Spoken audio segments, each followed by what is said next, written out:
Good morning and welcome to the Gardening with Gill video series. It is late April 2021. I'm your host Will Redfern, and in front of me as usual is Gill Gillespie. Give us a wave, Gill. We are both Norfolk master gardeners. Gill has been growing vegetables his whole life, starting with when he was a child growing up on a farm in the southwest part of Virginia. You may also know him from Gardens in a Flower Pot, where he worked for almost 30 years. We are filming this series with the intent of showing residents of Norfolk useful tips in planning, planting, and maintaining their veggie gardens. Something we think is an attractive alternative in today's times, instead of going to the store, growing your own vegetables. Well, Gill, we are close to May 2021.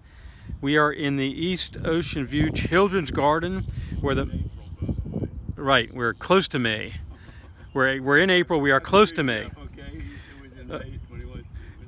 And we are in the East Ocean View Children's Garden, where the master gardeners work and show the children in the neighborhood how to grow veggies. And today we are going to plant some corn. So what do we do? Let's talk about corn just a little bit. There's two basic type corns. We have a corn which is called a dent corn, which is grown for agricultural crops and in the fields. And it's a sturdier corn. And then we have our sweet corn, which is a sugar enhanced type that we have for our roasting ears, our summer sweet corn that we have. And so today in our gardens here, we plant the sweet corn. So we're going to be putting in our sweet corn today. And we're going to have it into 3 rows. When you plant corn, in planting corn, you need it to be able to pollinate.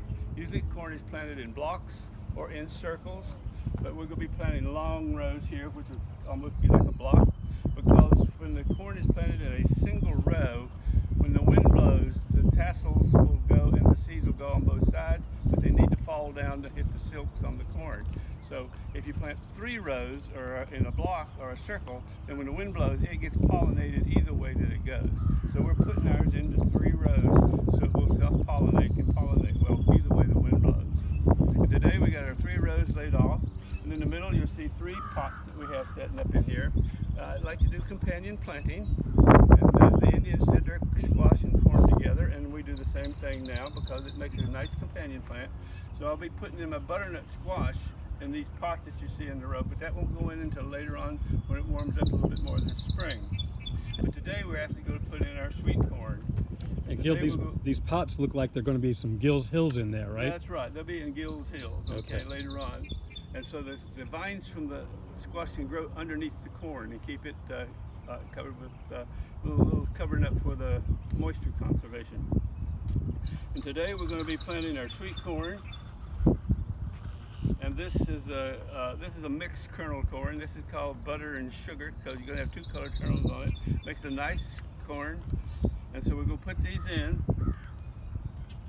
And our rows is laid off here. And for corn, it says it needs to be planted a 1/2 inch to 1 inch. So we'll put the seeds in about 5 inches apart.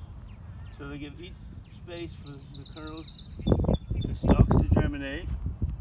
So we'll put them about 5 inches apart. And then we will do our covering with the hoe. And we're going to leave the outside perimeter, the ridges for water conservation. We're going to take our 1/2 inch to 1 inch and bring it from the inside. 1/2 inch to 1 inch cover. Take this soil onto the corn seeds, on the kernels, and then we're going to give them a pat so they make good contact with the soil. Little love pat. Our little love pats here. And now, as you notice, I left all the ridges, so it's down in a thin. So when it rains, this is all for water conservation. The water will catch in the rows and rain the crop. And when the corn gets up about this high, then I'll come over on this side and cover up the roots to make it stabilize a little better. How high? About 3 feet high? About 2 feet high. 2 feet high. Okay.